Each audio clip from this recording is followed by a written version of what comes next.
हाँ जी, नमस्कार, राधे राधे, जय श्री कृष्णा। कैसे हैं सब लोग? बढ़िया, मजे में, आनंद में। चलिए, ईश्वर आप सबको हमेशा आनंद में रखें, खूब मजे में रखें, खूब स्वाध्याय करें, खूब अध्ययन करें और अपने कर्म पथ के ऊपर लगातार बढ़ते चले। प्यारे दोस्तों, हम लोग बात कर रहे थे बाबर की और किस प्रकार से भारत में बाबर ने अपने प्रथम आक्रमण किए, क्या क्या चीजें रही, ये सारी की सारी बातें कर चुके। फिर जाते जाते हमने बात करी थी कि बाबर ने भारत में कुल मिलाकर के 4 युद्ध लड़े, कुल 4 युद्ध लड़े साम्राज्य स्थापना के लिए। एक तो पहला 1526 का युद्ध। 1526 में कौन सा युद्ध लड़ा गया? पानीपत का प्रथम युद्ध। ठीक है, आ गई बात समझ में। पानीपत का प्रथम युद्ध आप लोगों को बताया है, मैंने आपको बताया था जब लोधी पढ़ाया, तब मैंने आपको कहा कि 21 अप्रैल 1526 ईस्वी को 21 अप्रैल 1526 ईस्वी को हरियाणा के पानीपत के मैदान में इब्राहिम लोधी और बाबर का आमना सामना हुआ। बड़ी खतरनाक बात। बड़ा एडवांस व्यक्ति था, मैंने कहा ना बाबर। तो बहुत सारी चीजें थी, थोड़ी सी, हालांकि बहुत ज्यादा डिटेल में हम चर्चा नहीं करें, ठीक है, लेकिन थोड़ा सा मैं चाहता हूं कि कुछ चीजें आप समझो, सुनना, समझना इस बात को। ये वाला जो क्षेत्र है,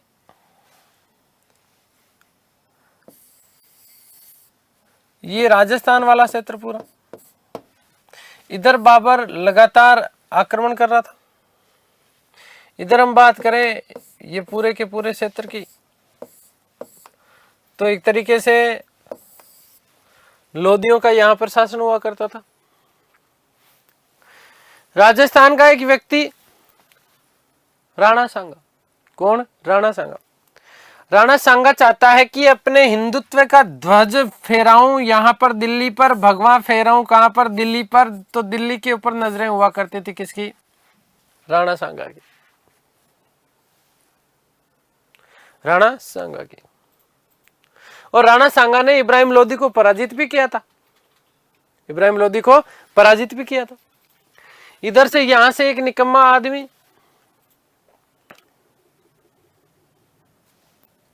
लोधी के कई विश्वासघाती यहां पर बैठे थे नजरें गड़ा करके। ठीक है, तो अब यहां से ये बाबर आता है, तो यहां पर अब बाबरनामा में एक बात उल्लेख मिलता है। बाबरनामा कहता है ऐसा, जो कि बाबर की आत्मकथा है।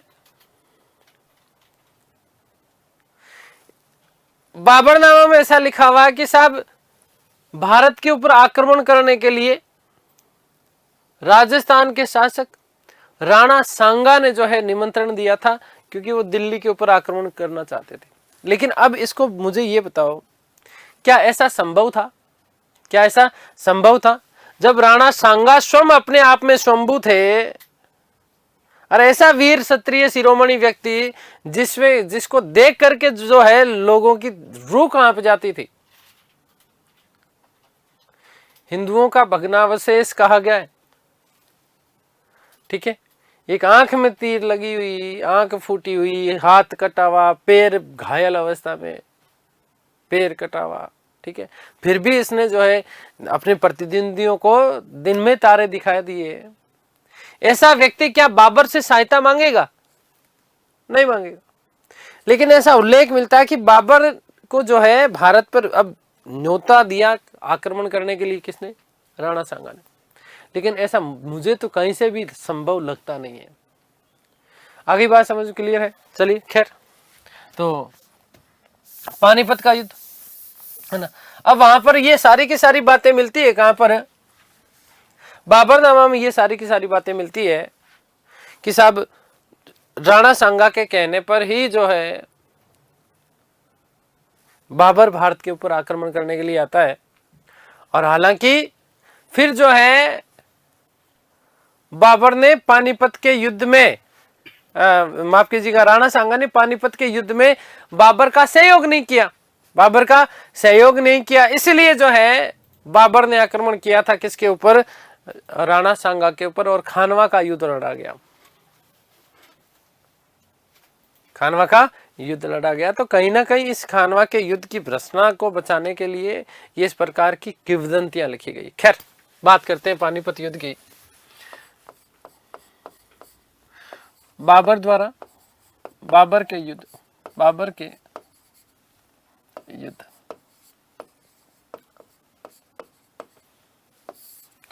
नंबर 1, पानीपत का प्रथम युद्ध।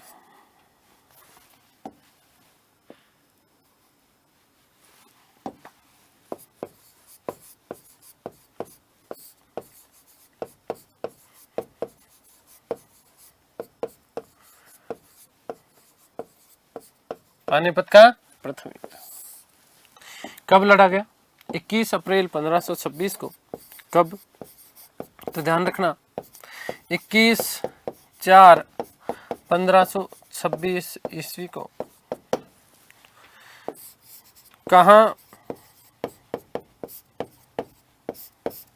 तो पानीपत, हरियाणा के समीप,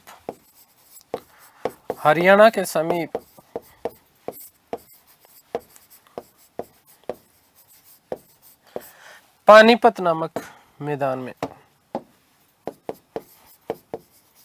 पानीपत मैदान।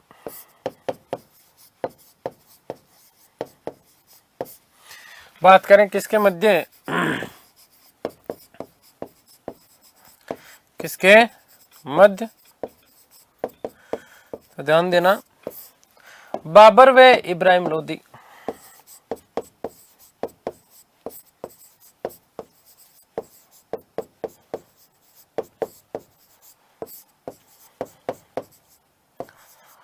ठीक है, ध्यान देना कि बाबर ने लोदी को पराजित कर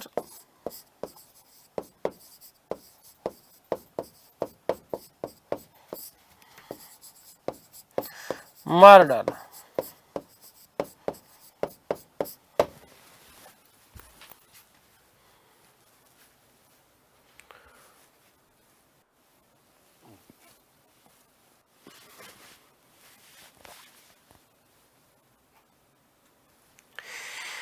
ठीक है, आगे बात समझ में। बाबर ने लोदी को पराजित किया और पराजित करने के बाद में क्या करा? मार डाला। क्या करा? मार डाला। अब सुनो, यहां से बहुत महत्वपूर्ण बात मैं आप लोगों को बताना चाहता हूं, और क्या बात है वो, उसको भी बहुत अच्छे से ध्यान से सुनना और समझना।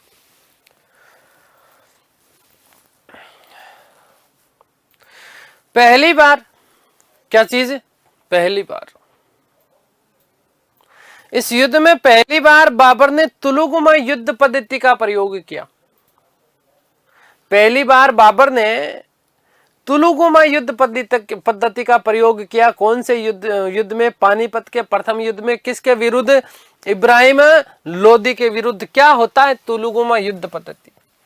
तो देखिएगा, मैंने आपको कहा ना कि बाबर जो था वो थोड़ा सा एडवांस था। थोड़ा क्या, बहुत ज्यादा एडवांस था। समझना इसको।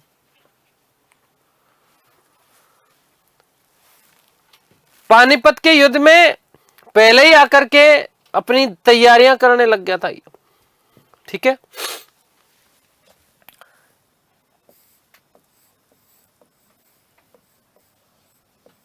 ये पहाड़ियां, यहां पर पहाड़ियां और इस तरफ से पहाड़ियां। ठीक है, पहाड़ियों से घिरा हुआ मैदान चारों तरफ से। बाबर आया अपनी सेना के साथ में, बाबर आया अपनी सेना के साथ में, और आकर के सेना का एक भाग,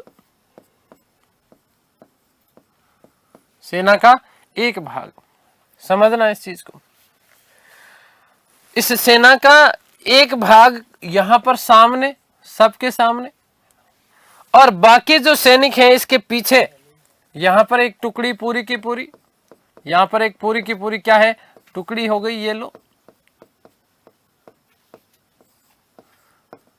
ये इसके साथ में पूरे के पूरे क्या है? सैनिक है।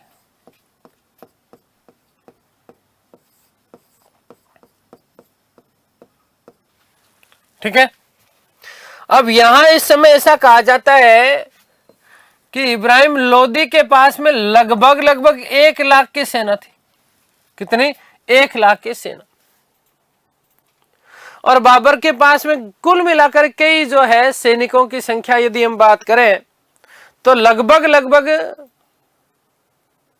15 से 20 हजार सैनिक, इससे ज्यादा सैनिक नहीं।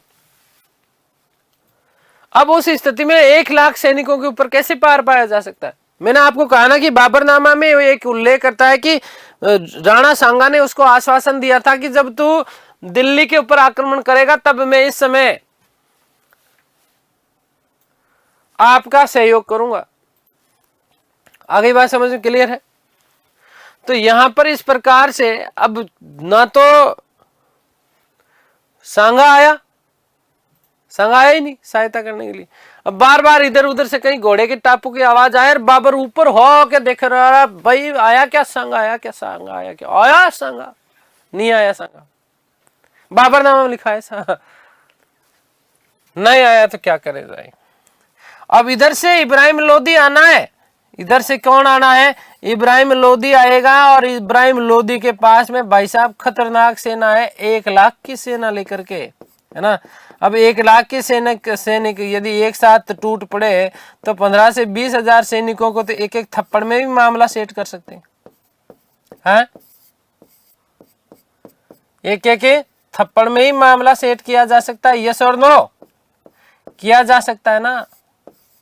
अरे भाई किया जा सकता है, इसमें कोई दो राय ही नहीं है ना। इस प्रकार से खतरनाक सेना थी किसके पास में? इब्राहिम लोदी के पास में। बाबर ने कहा यार अच्छा मराया राणा सांगा, बुला तो लिया लेकिन अब आया नहीं है तो हालत खराब है कोई किसकी? बाबर की। तो बाबर ने दिमाग लगाया। बाबर मैंने कहा था ना बहुत एडवांस व्यक्ति था, बहुत एडवांस व्यक्ति था। ठीक है। पानीपत के पूरे मैदान का जायजा लिया और अपना एक सेना की टुकड़ी का भाग तो ये रखा। कुछ सैनिक इधर यहाँ पर, इसमें यहाँ पहाड़ियां हैं जो इन पहाड़ियों में छिपा करके बिठाए। ये वाला जो भाग था ये, ठीक है। इस प्रकार से समझ गई बात। यहां पर सैनिक छुपा करके, सैनिकों के कुछ जत्था, सैनिकों की टुकड़ियां यहां पर इन पहाड़ियों में छुपा करके बिठा दी गई और पता ही नहीं है इब्राहिम लोदी, इस चीज से पता ही नहीं है उसको। ठीक है। दूसरी चीज यहीं पर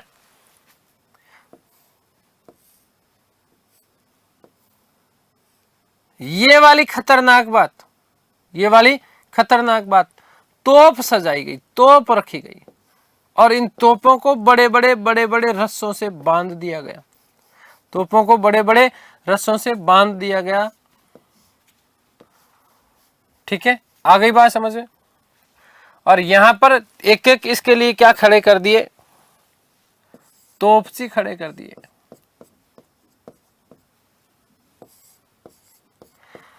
बाबर के दो प्रमुख तोपची हुआ करते थे। एक का नाम था अली कुली खां और दूसरे का नाम था उस्ताद मुस्तफा। आगे बात करेंगे।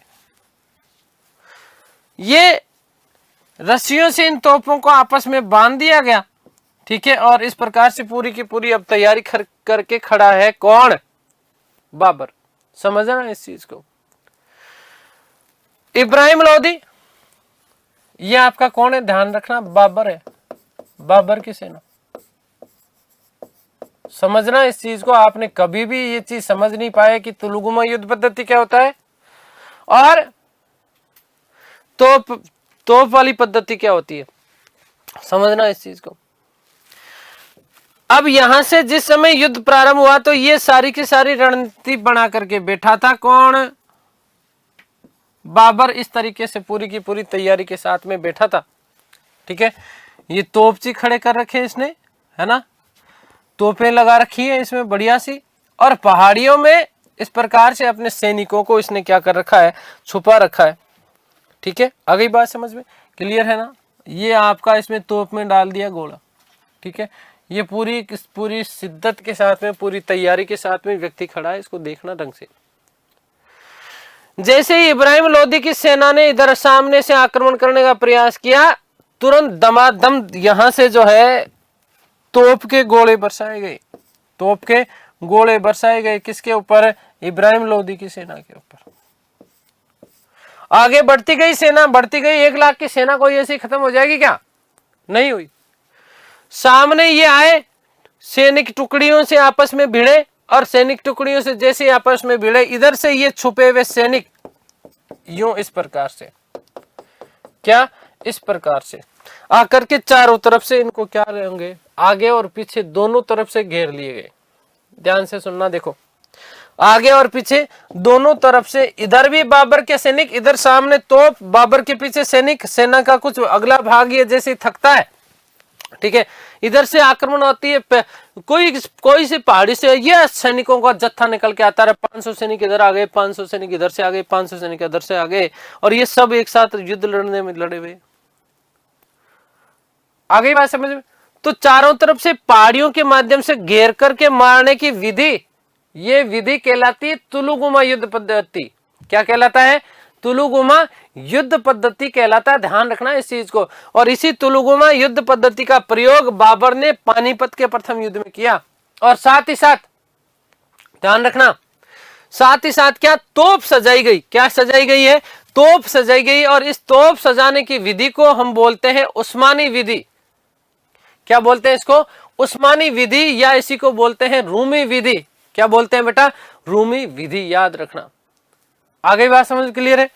तोप सजाने की जो ये विधि है, जहां एक दूसरे को तोप को रस्सों के माध्यम से बांधा जाता है, सेना के आगे वाले भाग में रखा जाता है, और ये तोप सजाने की जो विधि है ये कहलाती है उस्मानी विधि या रूमी विधि।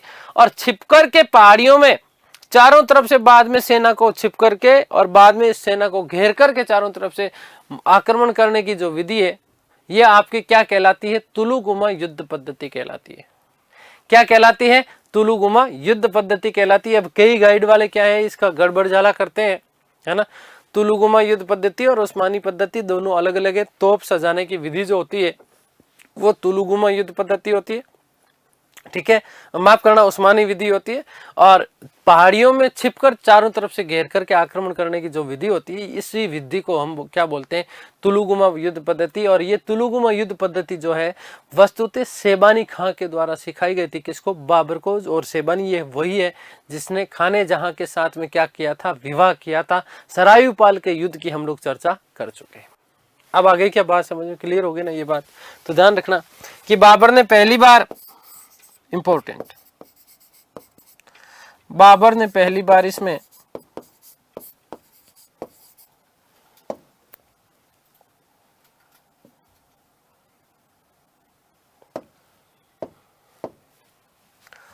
पहली बार तुलुगुमा युद्ध पद्धति का प्रयोग किया। युद्ध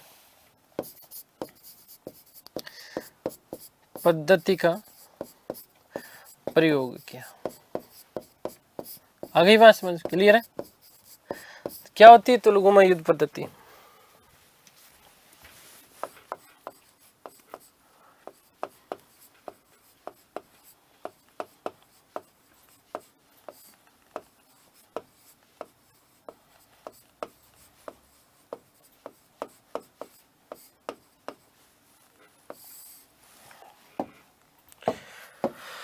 तो ध्यान रखना, पहाड़ियों में छिप करके चारों तरफ से घेर करके आक्रमण करने की विधि, सेना का एक टुकड़ा भाग जो पहाड़ियों में छुपा हुआ होता है, ठीक है ना, अलग अलग पहाड़ियों में, और जब बीच में आ जाते हैं सैनिक तो चारों तरफ से घेर लेते हैं। सामने भी उसके सैनिक और पीछे भी, अपने दोनों आगे और पीछे दोनों तरफ से काटना प्रारंभ करते हैं। यही चीज क्या कहलाती है? तुलुगुमा युद्ध पद्धति कहलाती है, ठीक है। तो पहाड़ियों में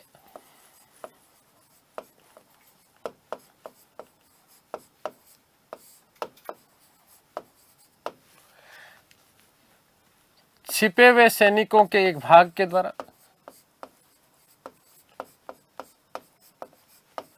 सैनिक टुकड़ियों के द्वारा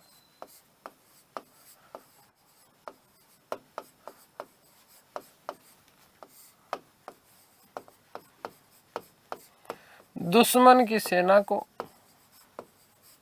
सेना को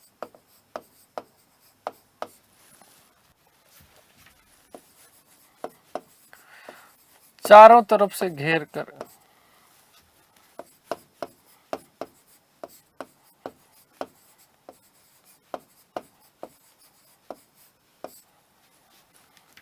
व्यू में फांस लिया जाता है।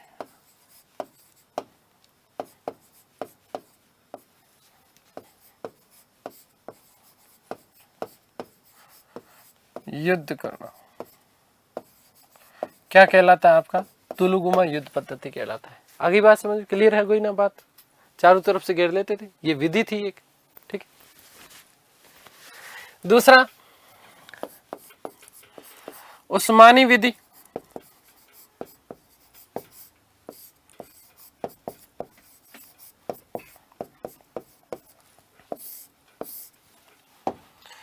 इसी को क्या बोलते हैं? तोप सजाने की विधि। रूमी या उस्मानी विधि भी कहा जाता है। तोप सजाने की विधि।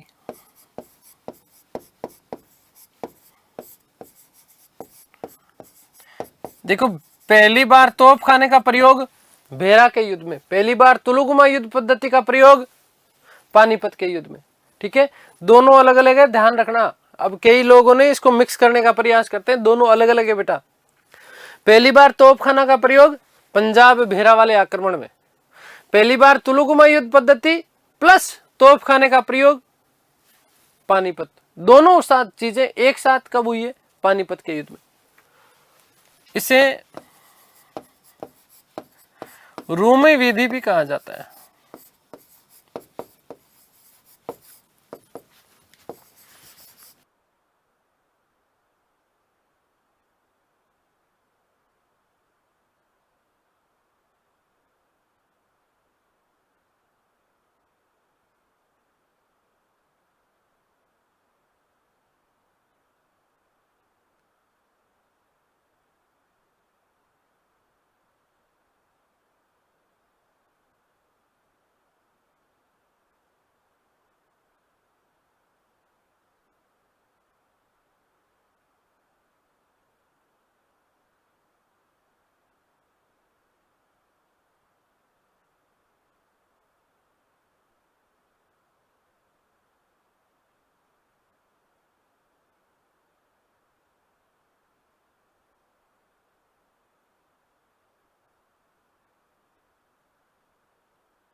ध्यान देना कि बाबर के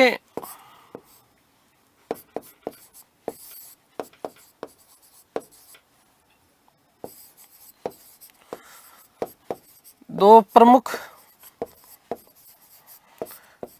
तोपची कौन कौन थे? तो उस्ताद अली कुली खां,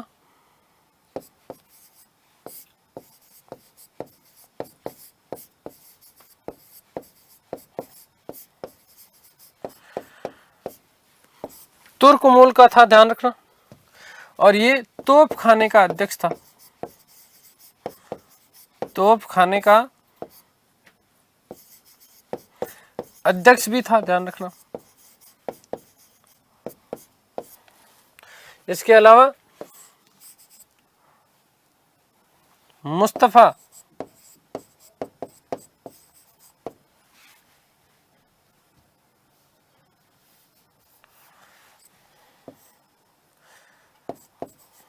कौन था? मुस्तफा खां।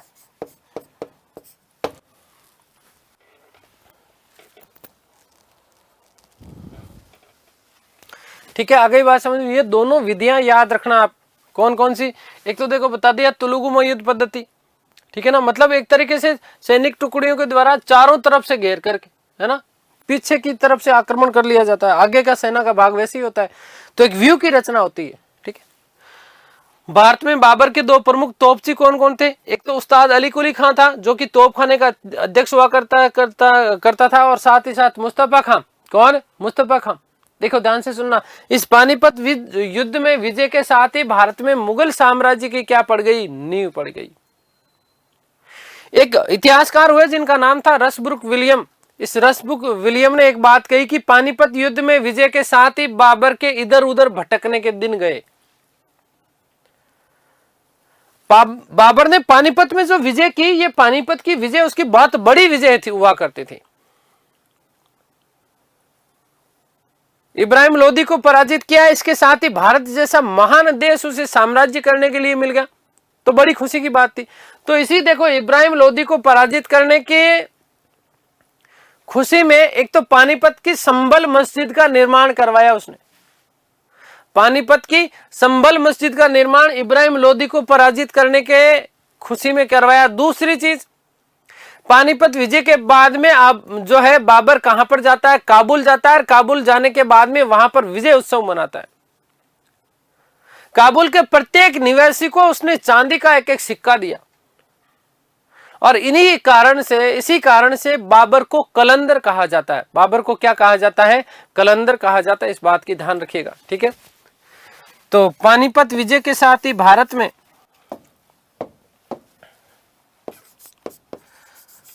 पानीपत विजय के साथ ही भारत में मुगल साम्राज्य की स्थापना हो गई।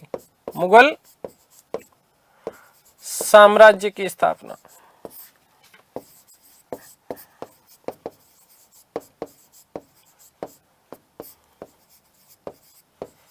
दूसरा कि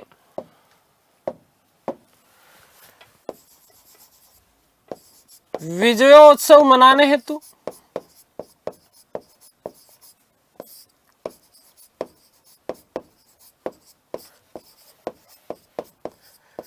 बाबर काबुल गया, और काबुल के प्रत्येक निवासी को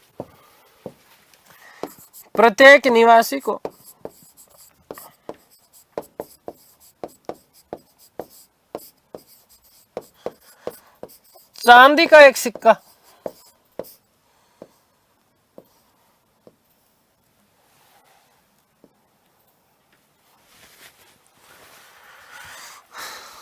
चांदी का सिक्का उपहार में दिया।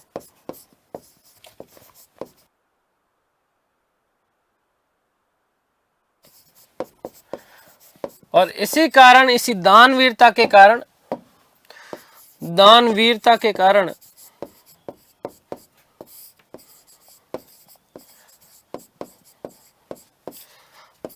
बाबर को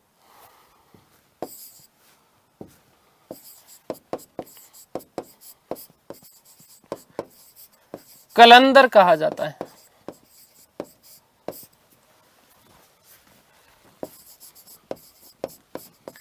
बाबर को क्या कहा जाता है? कलंदर कहा जाता है, ध्यान रखना।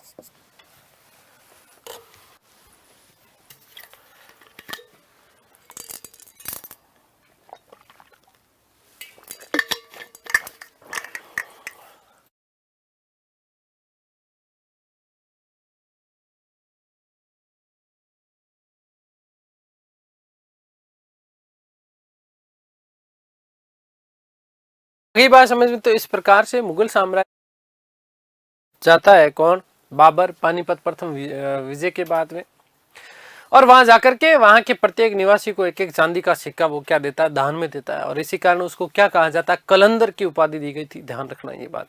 उदारवादी या उदार विशाल हृदय वाला जो शासक, उसे क्या कहा जाता था? कलंदर कहा जाता है। काबुल से वापस लौटा, और काबुल से लौटने के बाद में 27 अप्रैल 1526 ईस्वी को 27 अप्रैल 1526 ईस्वी को बाबर ने दिल्ली में अपना राज्याभिषेक करवाया, और भारत में तुर्की मूल के चगताई वंश की नींव डाली। ये चीज ध्यान रखना। 1526 ईस्वी में एक चीज और आगे हम लोग, चलिए आगे बात करेंगे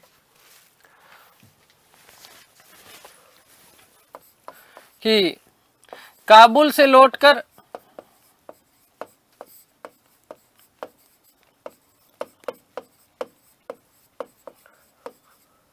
27 अप्रैल 1526 ईस्वी को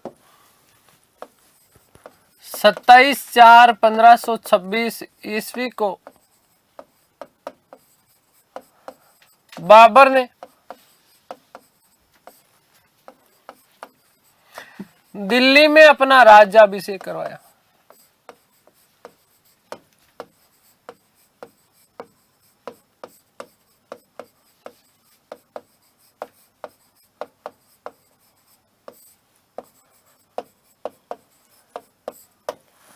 दिल्ली में अपना क्या करवाया? राज्याभिषेक करवाया। 1526 ईस्वी में देखो एक चीज और बता रहा हूं मैं आपको कि ग्वालियर के एक शासक थे जिनका नाम था विक्रमजीत सिंह। क्या नाम था? विक्रमजीत सिंह। इस विक्रमजीत सिंह को जो है पराजित किया था। अब कुछ इतिहासकार कहते हैं कि इस विक्रमजीत सिंह ने वस्तुतः किसके साथ में? लोधी के साथ में युद्ध लड़ा था। किसके विरुद्ध? बाबर के विरुद्ध। और विक्रमजीत सिंह को जो है हुमायूं ने पराजित किया और हुमायूं ने इसके विक्रमजीत सिंह के परिवार से कोहिनूर हीरा प्राप्त किया था। और ये कोहिनूर हीरा लेकर के ये किसको ला करके देता है? बाबर को। किसको देता है? बाबर को। अब ये कितना सत्य है इस बात में ये तो हम लोग नहीं कह सकते।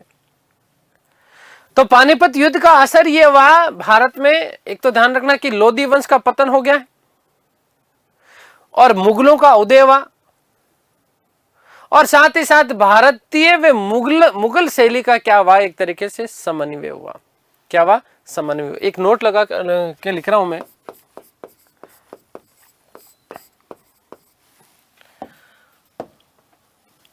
कि 1526 ईस्वी में ही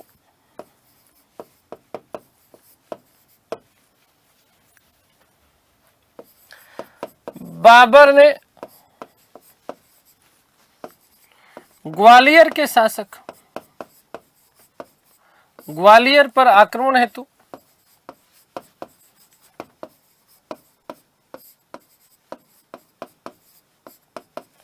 हुमायूं को भेजा।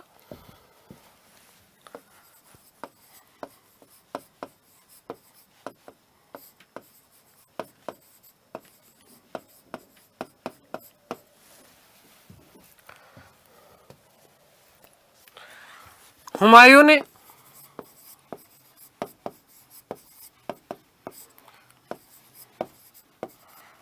ग्वालियर राजा,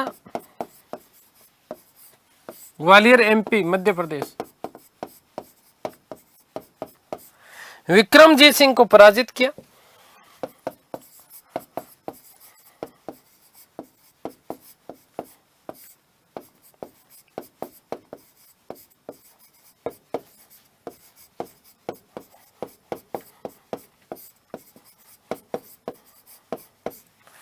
और इस विजय से कोहिनूर हीरा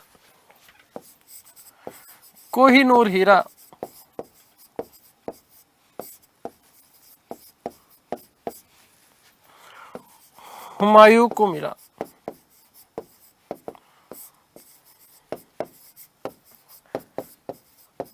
आगे बात समझ में क्लियर हो गई बात?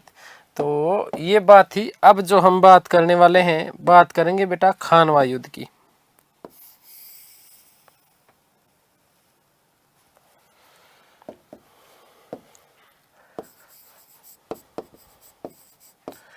खानवा का युद्ध नंबर 2। कौन सा युद्ध? खानवा का युद्ध।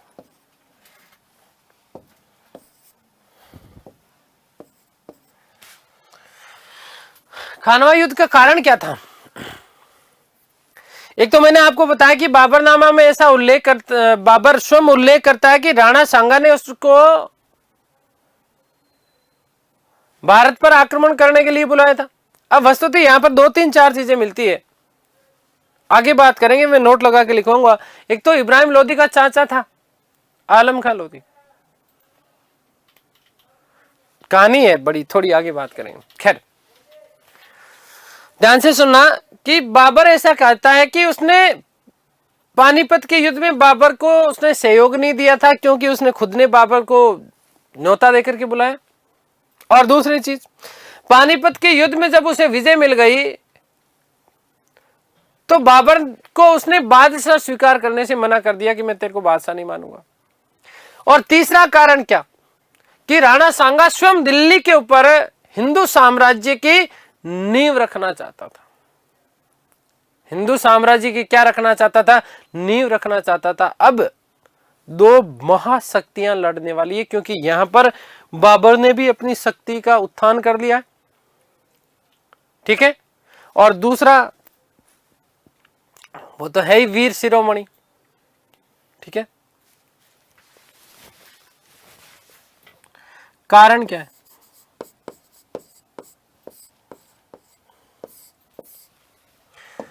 नंबर 1, राणा सांगा द्वारा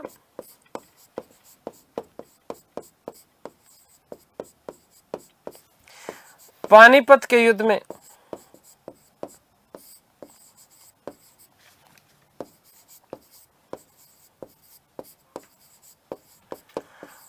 बाबर को सहयोग नहीं देना।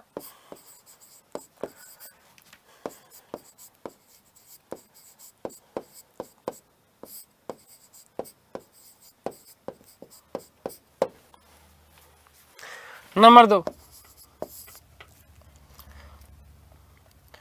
बाबर को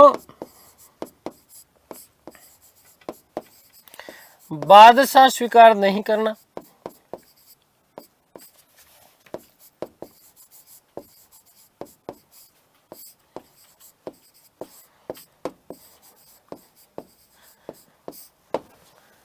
नंबर 3, कि राणा सांगा स्वयं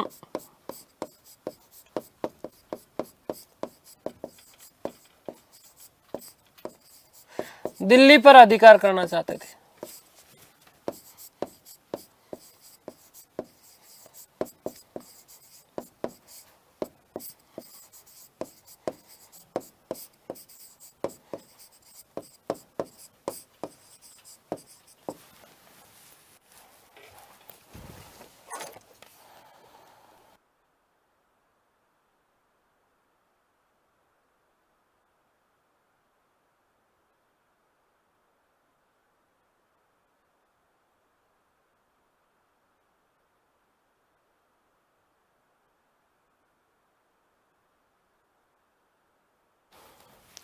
ठीक है, आगे बात समझ में क्लियर है? नोट,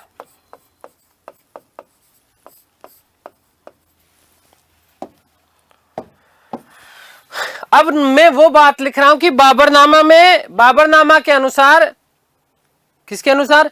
बाबरनामा के अनुसार राणा सांगा ने बाबर को भारत पर आक्रमण करने का न्योता दिया, परंतु ध्यान रखना ये बात सत्य नहीं है, ये बात सच नहीं है, उसके पीछे कारण है, उसको समझो।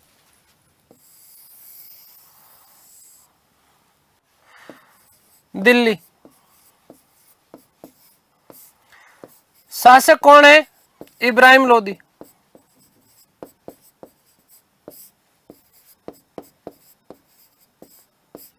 समझना इस चीज को। आगरा, इस इब्राहिम लोदी का एक चाचा था, इब्राहिम लोदी का चाचा, जिसका नाम था दिल का आलम। क्या बताऊं तुम्हें? आलम खान लोदी। इस आलम का मैं कह रहा हूं ना, दिल खराब हो रखा था। आलम खान लोदी क्या चाहता है? दिल्ली का शासक बनना चाहता है, दिल्ली का शासक बनना चाहता था।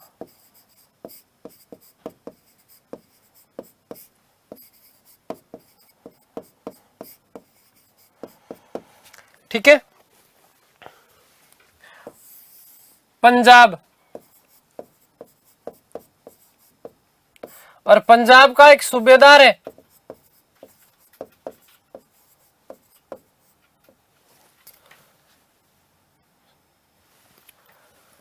पंजाब का एक सूबेदार है, और सूबेदार का नाम है दौलत खान लोदी।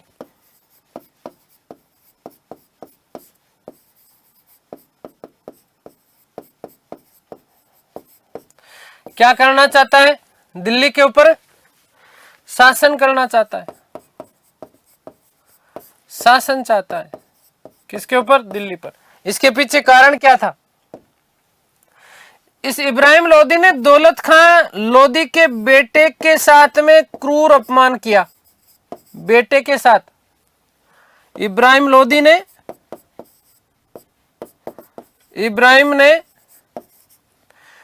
दौलत के बेटे के साथ क्रूर अत्याचार किया और अत्याचार के साथ साथ इसका क्या किया? अपमान किया। आलम खां लोदी ये ऐसा सोचता था कि मैं इब्राहिम लोदी से ज्यादा सक्षम हूं और मेरा भतीजा होकर के दिल्ली का सुल्तान बन के बैठा है, इसकी क्या औकात है मेरे सामने। इधर दौलत खां लोदी ये भी समझ गए कैसा व्यक्ति है। अब ये भी चाहता है कि दिल्ली के ऊपर अधिकार कर लूं। आलम खां लोदी ये भी चाहता है कि दिल्ली के ऊपर अधिकार कर लूं। ठीक है, अब सुनना, इसको समझना। तो इब्राहिम लोदी को जब पता चला आगरा के आलम खां लोदी के बारे में कि चाचा सही नहीं है, वो चाहता नहीं है कि मैं यहां पर शासन करूं, तो इसने इस इब्राहिम लोदी को, आलम खां लोदी को कहां भेज दिया? पंजाब भेज दिया। अब देखो ये इसकी दुर्भाग्य की बात थी ये कि पहले तो एक ही दुश्मन था, पहले तो एक दुश्मन था, अब दो दुश्मन एक साथ हो गए, दो दुश्मन एक साथ हो गए। ठीक है, आगे बात समझ। अब हालांकि ये बात इब्राहिम को ये नहीं पता था कि दौलत खां लोदी भी उससे खार खा के बैठा है और आलम खां लोदी भी उससे खार खा करके बैठा है। ठीक है, आगे बात समझ में क्लियर है। आलम को ये नहीं पता कि दौलत खां लोदी इब्राहिम लोदी का क्या है? दुश्मन है। लेकिन आलम खां लोदी को यहां से हटा करके आगरा भेज दिया गया, माफ करना, आगरा से हटा करके कहां भेज दिया गया? पंजाब भेज दिया गया। कहां भेज दिया गया? पंजाब भेज दिया गया। तो दो दुश्मन एक साथ हो गए। अब शाम की बात है, आपको पता है 8 PM नो CM। ठीक है, बात कब की है? शाम की है। शाम के समय दोनों दुश्मन बोले तो कौन? दौलत खां लोदी और सामने कौन? आलम खां लोदी, जो कि इसका चाचा था। किसका? दौलत का। किसका? दौलत का। बढ़िया सी टेबल लगा रखी थी, शाम का समय था और भाई साहब इस टेबल के ऊपर बड़ा सा क्या रखा हुआ था?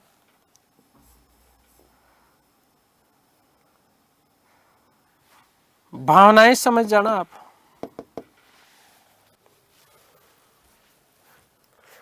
समझ गए क्या मामला?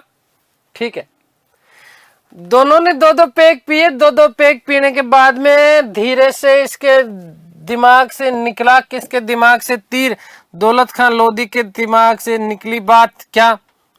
कि यार आपका जो भतीजा है ना, वो कैसे है? तो ठीक ठाक ही है, क्या ज्यादा बढ़िया नहीं है।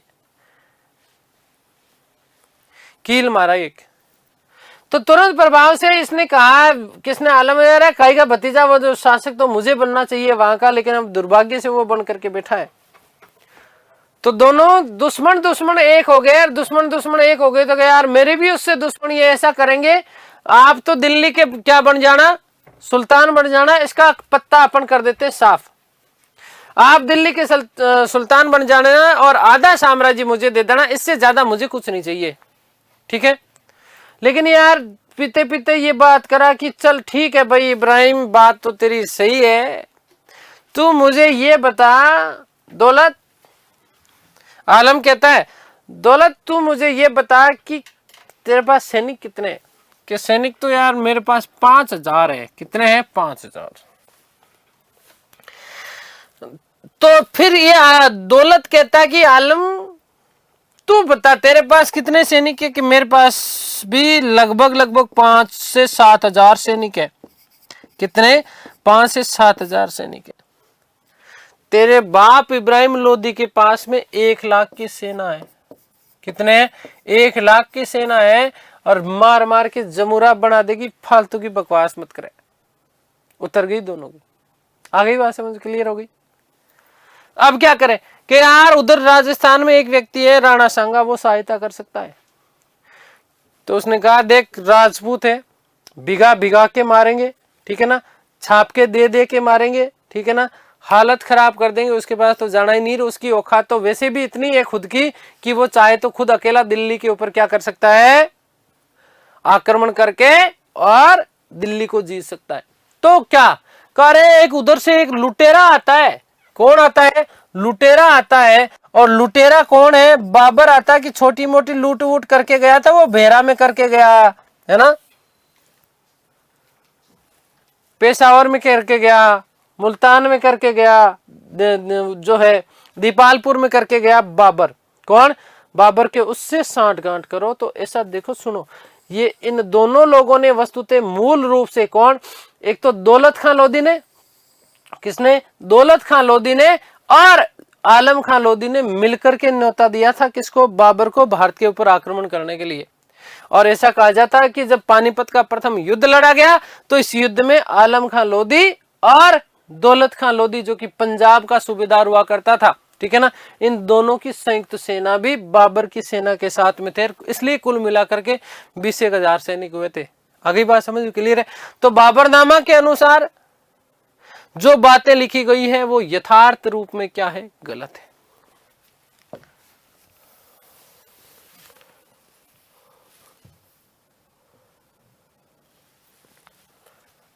अब सुन लो मेरी बात, अब सुनो नोट कि बाबरनामा के अनुसार, बाबरनामा के अनुसार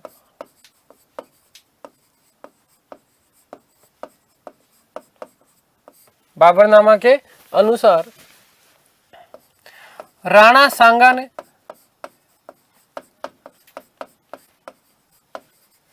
बाबर को भारत पर आक्रमण करने का न्योता दिया था। बाबर को भारत पर आक्रमण करने का न्योता दिया।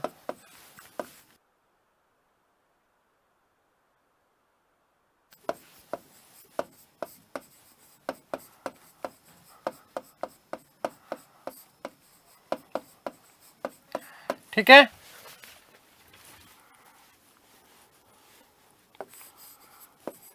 परंतु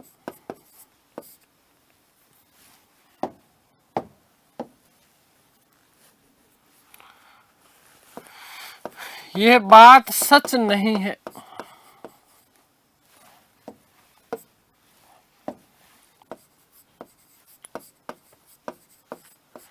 क्योंकि बाबर को इब्राहिम लोदी के चाचा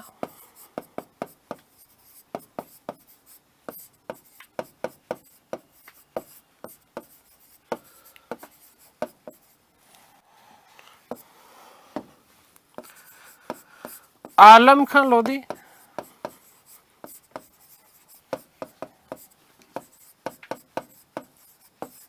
व पंजाब के सूबेदार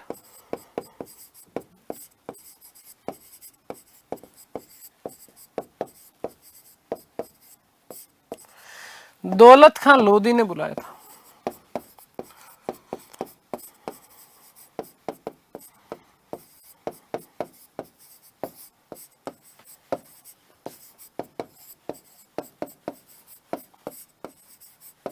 ठीक है, आगे बात समझे। तो ये खतरनाक वाला नोट था, इस बात को आप लोग ध्यान रखना। आगे बात समझे, क्लियर है। ठीक है, तो अब युद्ध होना है किसके बीच में, बाबर और राणा सांगा के मध्य। बाबर और राणा सांगा के मध्य कौन सा युद्ध लड़ा जाएगा, खानवा का युद्ध। देखो मैंने खानवा युद्ध के कारण बता दिए, ठीक है ना। राणा सांगा के द्वारा पानीपत के युद्ध में बाबर का सहयोग नहीं देना, बाबर को बादशाह स्वीकार नहीं करना। राणा सांगा स्वयं जो है दिल्ली के ऊपर क्या चाहते थे, अधिकार करना चाहते थे।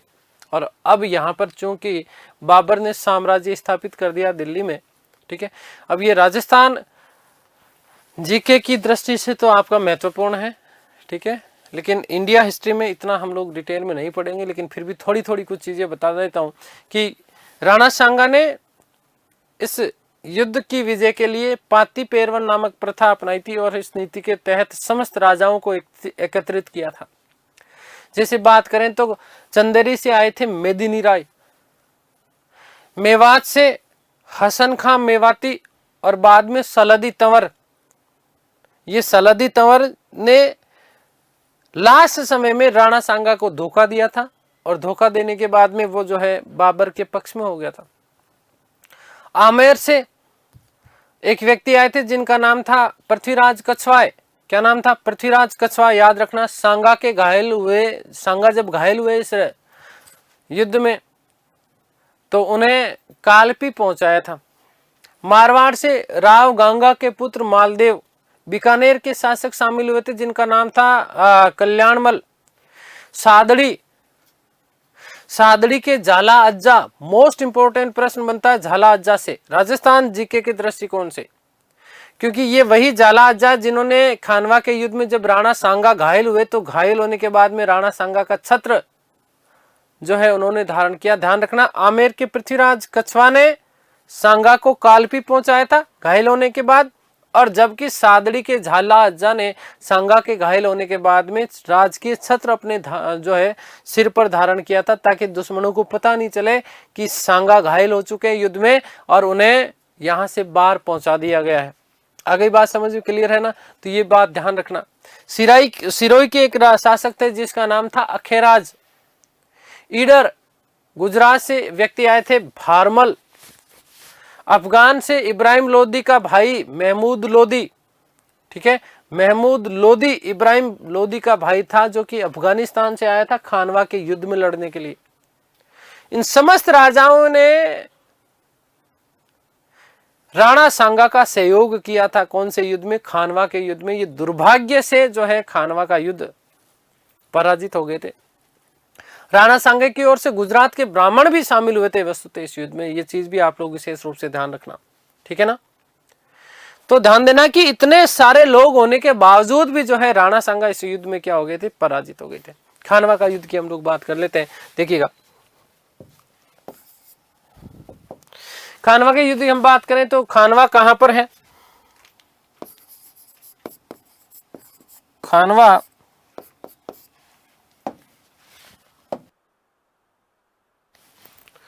भरतपुर की रूपवास तहसील, भरतपुर की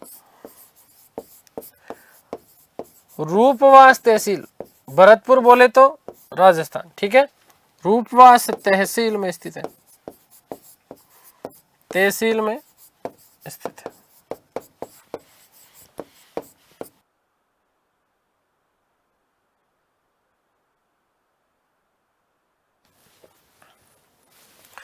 कब लड़ा गया?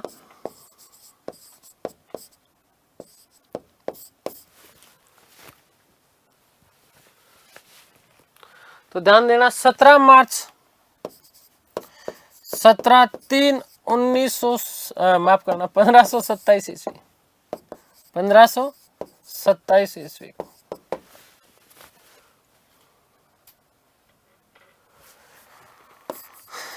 राणा सांगा वे बाबर के मध्य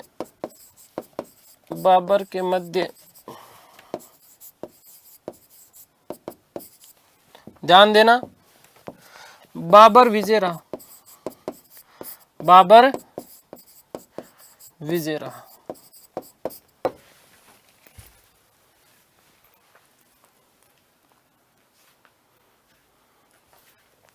ठीक है, आगे बात समझ। तो युद्ध में जीता कौन? बाबर। कौन जीता? इस युद्ध में बाबर ने तोप और गोले और बारूद बंदूक का सबसे ज्यादा प्रयोग किया था। हालांकि ऐसा कहा जाता है कि जब सुबह सुबह युद्ध प्रारंभ हुआ तो तब सुबह सुबह प्रथम जो पक्ष था, इस प्रथम पारी में जो है राणा सांगा की सेना टूट पड़ी। किसके ऊपर? मुगलों की सेना के ऊपर, और नानी याद दिला दी, छक्के छुड़ा दिए इनके। लेकिन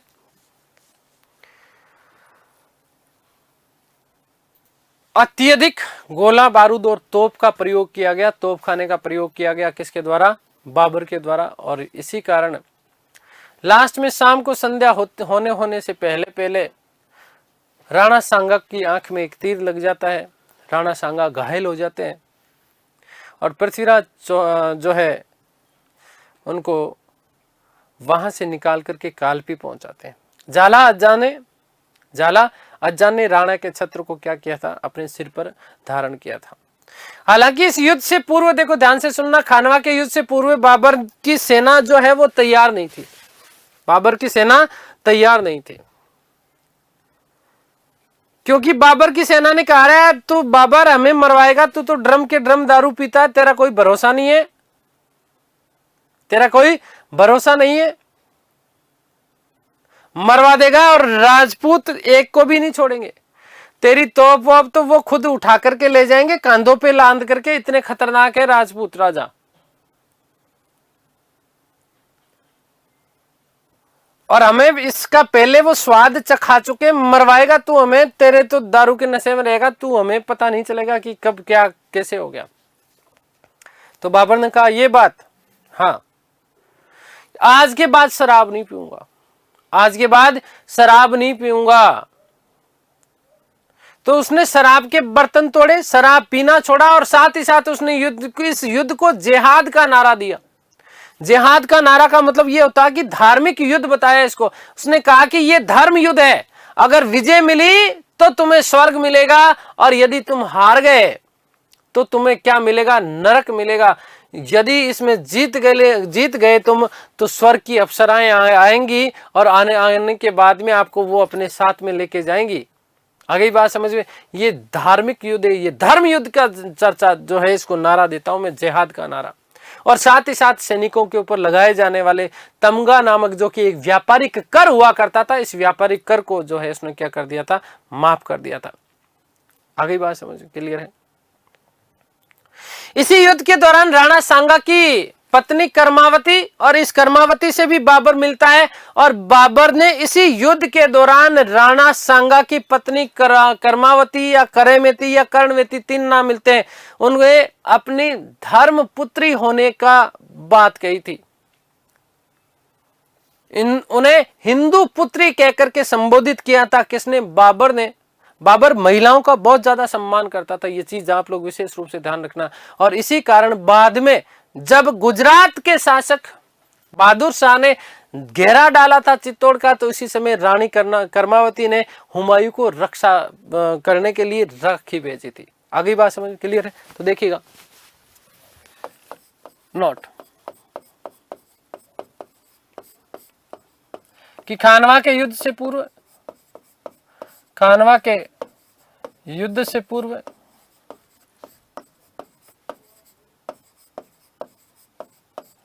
बाबर ने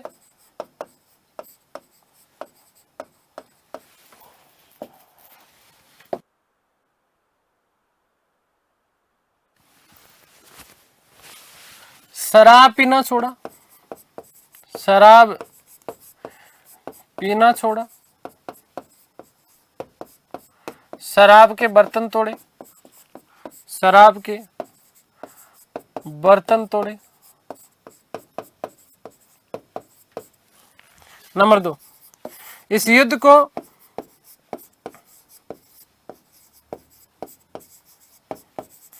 जिहाद अर्थात धर्म युद्ध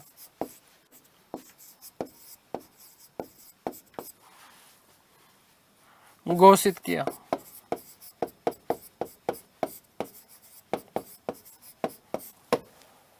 नंबर 3,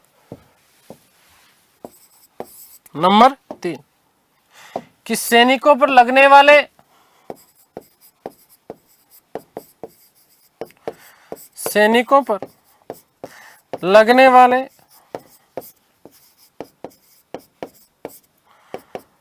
तमगा कर, क्या होता है तमगा कर, ध्यान रखना, व्यापारिक कर था। व्यापारिक कर को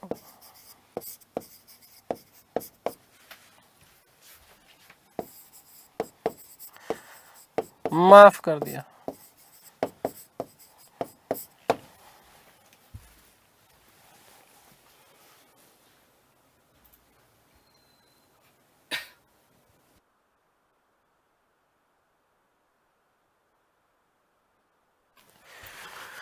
मोस्ट इम्पोर्टेंट बात कि युद्ध विजय के बाद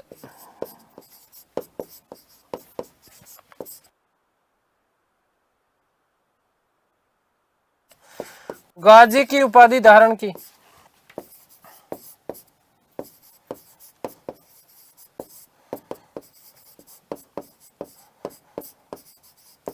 कौन सी उपाधि धारण की थी? गाजी की। ध्यान रखना, आगे बात समझ में क्लियर है ना। गाजी का मतलब होता है कि जिसने कोई युद्ध नहीं हारा हो, जिसने कोई युद्ध नहीं हारा हो, कोई भी युद्ध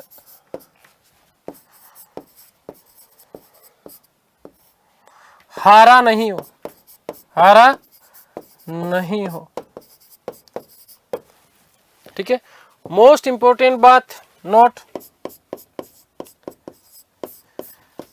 कि युद्ध के दौरान रानी कर्मावती से मिला।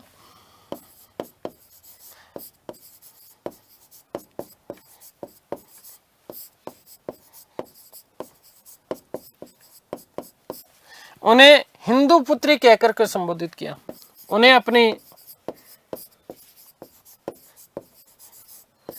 हिंदू पुत्री कहकर संबोधित किया।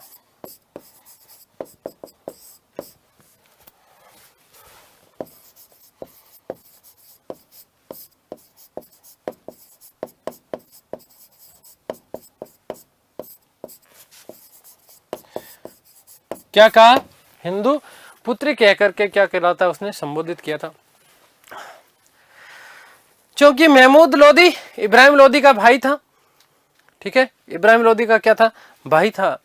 और वस्तुतः ये भी बाबर की सत्ता को स्वीकार नहीं करता था, परंतु पानीपत के युद्ध में जैसे ही युद्ध में हार मिली तो उसने भी बाबर को जो है दिल्ली का बादशाह स्वीकार कर लिया था, बादशाह स्वीकार कर लिया था। आगे बात समझ क्लियर है? तो ये सारी की सारी बातें हम लोगों ने कर ली, बहुत डिटेल से अब मैंने आपको पढ़ा दिया। अगली वाली क्लासों में थोड़ा अभी इनको बहुत तेजी के साथ में हम लोग कवर करेंगे। उम्मीद करता हूँ सारी चीज़ें आप लोगों को समझ में आई होगी। ईश्वर से प्रार्थना करता हूँ कि आप सब स्वस्थ रहें, मस्त रहें, तंदुरुस्त, आह्लादित और प्रसन्नचित रहें। सृष्टि की संपूर्ण खुशियाँ आपको और आपके परिवार को मिले। मिलते हैं अगली कक्षा में, तब तक के लिए सभी को धन्यवाद, नमस्कार, थैंक यू सो मच।